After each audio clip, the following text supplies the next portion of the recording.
It's car con carne. Let's eat in the car. It's car con carne.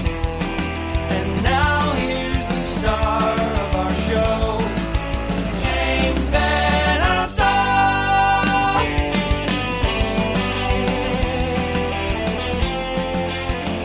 Oh man, we did it. Welcome to Friday night. It is Car con Carne. I'm James Van Alstyne. The show tonight sponsored by our friends at C&H Financial Services, also by our friends at Siren Records McHenry. So here it is, Friday. I'm working on the week ahead. Next week, what an agenda, what a schedule, what a thing to plan your evenings around. Max the Fox joins me on Monday night. Then on Tuesday, Donna Diane of the band Juna, who, my God, I love that band. Donna will share a very personal story, which I think will be very emotional, uplifting, and ultimately helpful. That's Tuesday. Rain Rabbit, the 80s inspired band, joins me on Wednesday. Also next week, Kenny Johnson, actor Kenny Johnson, who is currently one of the stars on the TV show SWAT. You've also seen him on Sons of Anarchy. He's been on Smallville. He's been on so many shows. You need to spend about 30 minutes just getting through his IMDb page. That's all next week. Now, we're recording tonight. This is episode 590. We are 10 episodes away from episode 600, which I'm thinking will hit the week of 426. And at some point that week, Car con Carne will return to the car. It was inevitable at some point. My plan is to get in the car with similarly vaccinated guests and do what Car con Carne did for the 6 years before the pandemic. Go to and support city and suburban restaurants, do interviews in the car, spill sauce and au jus all over my forearms and chest. That's all coming soon. Like I said, the week of April 26th, the plan is for Car con Carne to get back into the Mazda 3. I haven't even tested the equipment for 13 months. I'm sure it all works, but we'll get there. Car con Carne, big plans on the way. Big plans tonight. I'm joined by Michael from the band The Rotten Drapes. Michael, happy Friday to you. Hey, James. Good to be here. Thanks for having us on. So a couple weeks ago, you sent me a new Rotten Drapes song called She's the Only One. Or is it She's the Only One or She Was the Only One? She was the only one. Okay.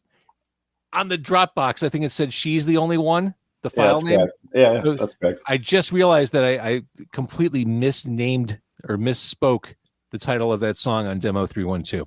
In any event, I hate, but it's a broadcast thing. I hate giving wrong information on the radio. I love the song. The song I thought was so cool and so refreshing to hear. I thought, well, crap, I got to get these guys on the show. I would be happy just talking about that song. It definitely doesn't fit in with the rest of everything neatly. You have your own path carved for you. Yeah, we kind of try to do our own thing on every song, where we try to be original, write original lyrics, and try to do our own thing. If we're writing chord progressions that sound like somebody else, we throw it out. We don't usually stick with other typical progressions or things of that nature. She Was the Only One is kind of an old song for us. Actually dates back to about 2013, and it was kind of put on a side burner because we were doing a bunch of different singles at that time and working on an album. And it was written with different lyrics entirely. The lyrics that you currently hear aren't even the lyrics that I had back in 2013 for it. The second verse was actually like a female duet. A female would actually come in. And I kind of sat with that song for a long time, and I was never really happy with the vocals, the melody really, and maybe even the way that I performed it. So about, 3 or 4 months ago, I was kind of going through some of our old catalogs, some of the older material that we had, and decided to go back, rewrite those lyrics, put a new melody to it, and kind of retrack all the MIDI tracks, all the piano parts and string sections that are in there. And then once I did that, I was pretty much ready to go and be released, send it over to Doug McBride over at Gravity Studios. Who's the man, by the way? I love Doug McBride. Man. He is. He's got the ear. No doubt about that. And he knocked it out pretty quick and sent us back what you hear on that release. So. That would help explain why it sounds so damn radio ready. You've got the might of Doug McBride Yeah. in your corner. Yeah, he's got to go near for sure. He absolutely does. So you play classical guitar, I do. which Yeah. it's just not something you hear in a lot of songs these days. Has that always been? Was that when you started playing when you were young, or is this just something you came to later in life? Yeah, definitely classical guitar. Something about the way it sounds, and even when I play it, it relaxes me and soothes me. And I kind of picked up about 15. I think I had like an electric when I was 11 or 12. I really couldn't get into it. And then I had this old classical with horrible frets. I mean, the strings must have been an inch off the fretboard. I could barely even play, but I managed to mess around with that classical guitar and get into it. Then I went to community college and studied under Chris Murray at Sauk Valley Community College in Dixon, Illinois. Shout out there. And studied classical there. So I studied classical most of my life. More lately, I play less classical guitar because I have a pretty significant tendonitis in my left arm whenever I play too much. So I'm lucky if I can play an hour a day. I used to play 3 or 4 a day. So God, I hate growing old. yeah, no doubt. It's the worst. It is. It's interesting. Your sound, I mean, I hear Americana, I hear country. Where do you pull inspiration from? I hear classic rock. I mean, I hear all kinds of things in your stuff. For sure. I love classical rock. I love Bob Dylan, Simon and Garfunkel, a lot of the 60s stuff, a lot of Temptations, R&B, and then grunge definitely has its role in there as well. Smashing Pumpkins, Nirvana, Pearl Jam, the whole grunge scene. And then a lot of jazz too. A lot of jazz. I get that. I can't really tolerate listening to a whole lot of modern music nowadays because I always feel like it's contrived or it's not very good, or I rip apart the lyrics or something like that. So I listen to a lot of instrumental music because Michael, I'm just saying, you're going after modern music. You've got tendonitis. You are one comment away from saying, "Get off my lawn." Yeah. You damn kids. So you sent me this new song, or this new version of the old song. She was the only one. Yeah. What's the plan? Is another album in the offing? Yeah, we're always working on stuff. Currently just about to do some guitar tracking this weekend and some vocal tracking. And another single should be coming out here in probably about 3 weeks.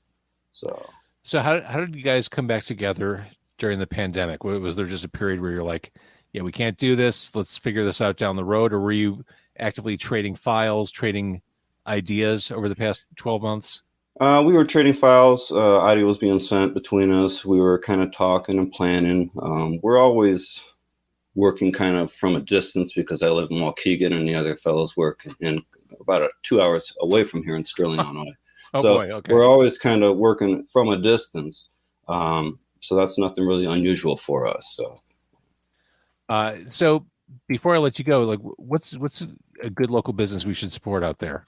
What's a good... Where at in Waukegan? Because we I really like the local music store. store. The local music store here is A Major Music. They're really top notch. They're right on the Grand, kind of between Gurney and Waukegan. I keep thinking the last time I was in Waukegan, I think it was for an Alice Cooper show at the Genesee. I keep thinking that is an area in a city that is just screaming for development. Like that is choice property. I keep waiting for someone to come in and just do something dramatic to that part of the city. I agree. Yeah, the downtown part of Waukegan is really kind of dilapidated and waiting to be renovated. And we've got this. I mean, the lake is right there. It just seems like a great opportunity waiting to happen. And there's a lot of space there. They're trying to. There's a casino. Waukegan's been granted a casino, and we're going to put it in a certain location. And unfortunately, it seems like they're really pushing to put it out by where the Walmart is, which is really close to Gurney and where all the interstates are. And I understand that kind of why they're proposing that. But also, I'm sure there's an argument to put it downtown because everyone's going to go to the only casino that's really in Lake County, wherever you put it. So if you put it there, people are going to go downtown, and then it's going to invigorate the downtown area, For sure. That'd be great. So as far as the Rotten Drapes go, you're working on stuff this weekend.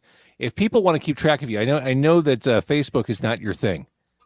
Yeah, You the made a Facebook is fine. It's okay. But you can always find us on the website, therottendrapes.com. You can always find us there. Just, do the Rotten Drapes Google search or something, and you'll find multiple places to find our music or stream our music, Spotify, and everything else on the planet. So, and the song we started talking about at the beginning of this conversation, she was the only one that is available to listen to on streaming. I recommend starting there. It's an awesome song. Awesome job on that one. Thank you. Yeah, I think Love Without the Pain is another good one too, from last year that came out. It was pretty good. There you go. All right, Michael, you stay right there. Thank you for doing this. I'm going to stop the Facebook and YouTube. Thank you, everybody, for watching and listening. Thanks, James.